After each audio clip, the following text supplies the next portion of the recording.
క్రైస్తవులంతా నామకార్థంలోనే ఉన్నారు ఇక్కడ కూడా. కాకపోతే కేరళలో కేరళలో ఒక మంచి అందరికీ నచ్చేది ఏంటంటే, తోమా గారు ఎప్పుడైతే మన యేసుప్రభు గారి శిష్యుడు అయినప్పటికీ, ఆయన మన భారతదేశానికి వచ్చి సువార్త ప్రకటించడం వల్లేనేమో దీని పేరు కేరళ కంటే ముందు గాడ్స్ ఓన్ కంట్రీ అని పిలుస్తారు. ప్రజలంతా ఎంత నెమ్మదిగా ఉంటారండి, ఎంత సంతోషం, ఎంత సమాధానం. వాళ్ళు ఏ కులమైనా, ఏ మతమైనా, ఎవరికి సువార్త ప్రకటించినా ఎవరేమన్నారు, అందరూ కలిసిమెలిసి ఉంటారు. ఎంత పీస్ఫుల్ అండి. ఎవ్వరు కుర్రోళ్ళు కూడా అడ్డమైన తిరిగేవాళ్ళు లేరు. చాలా పద్ధతిగా, ప్రశాంతంగా ఇక్కడ ఉండేవాళ్ళు ఉన్నారు. కాబట్టి దయచేసి మీరంతా కూడా కేరళ రాష్ట్రం గురించి ఇంకానూ ప్రార్థించండి. అనేక మంది ముస్లిమ్స్ ఉన్నారు, అనేక మంది హిందువులు ఉన్నారు, అనేక మంది క్యాథలిక్స్ కూడా ఉన్నారు.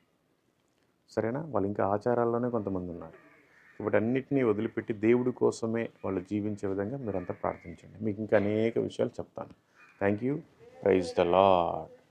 ఈ ప్రాంతం అంటేనే గూస్ బంప్స్ అండి. నిజంగా అంత పవర్ వస్తుంది ఇక్కడికి రాగానే. మీరు కూడా ఎటు పడితే అటు పిక్నిక్లు అటు ఇటు కాకుండా టూర్లు మీరు వచ్చి దర్శించండి ఒకసారి. తోమా గారు ఎంత కష్టపడ్డారు, ఎలాంటి సేవ చేశారు, మనకి రక్షణ ఎలా వచ్చిందో మీరు కూడా తెలుసుకోండి.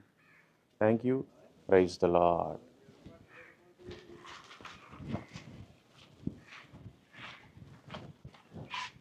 కారు అక్కడ పార్క్ చేసి పెట్టుకున్నాము. ఇవన్నీ మీకు తెలిసినయే. ఇంకో విషయం ఏంటంటే, పైన చూసినట్లయితే డబుల్ సిలువ ఉంటుంది. ఆ 2 సిలువలు ఏంటంటే, ఇక్కడ మార్తోమా అనే ఒక పేరు పెట్టారు ఆయనకి. అందుకని మార్తోమాకి డబుల్ సిలువని ఇక్కడ పెట్టారు. ఇంకెక్కడ డబుల్ సిలువ కనిపించదు, ఇక్కడ మాత్రమే కనిపిస్తుంది. So thank you. Praise the Lord. God bless you and your families and your ministries.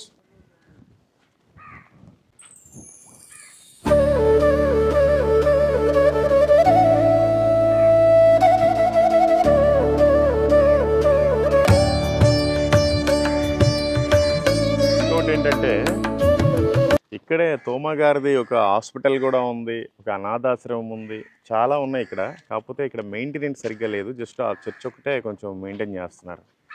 చాలా అద్భుతం అండి. అప్పట్లో మన క్రైస్తవులు మిషనరీస్ లేకపోతే ప్రజల బాగోగులు అవన్నీ వాస్తవానికి హాస్పిటాలిటీ, హాస్పిటల్స్, ఎడ్యుకేషను, సోషల్ సర్వీసులు చాలా చేశారు కనుకనే ఈ మాత్రమైనా మన భారతదేశం ఉంది. కాబట్టి మీరంతా ప్రార్థించండి. Thank you. Praise the Lord. నేనున్న స్థితిలోనే సంతృప్తిని కలిగించు, ఏమున్నా లేకున్నా నీ కొరకే బ్రతికించు.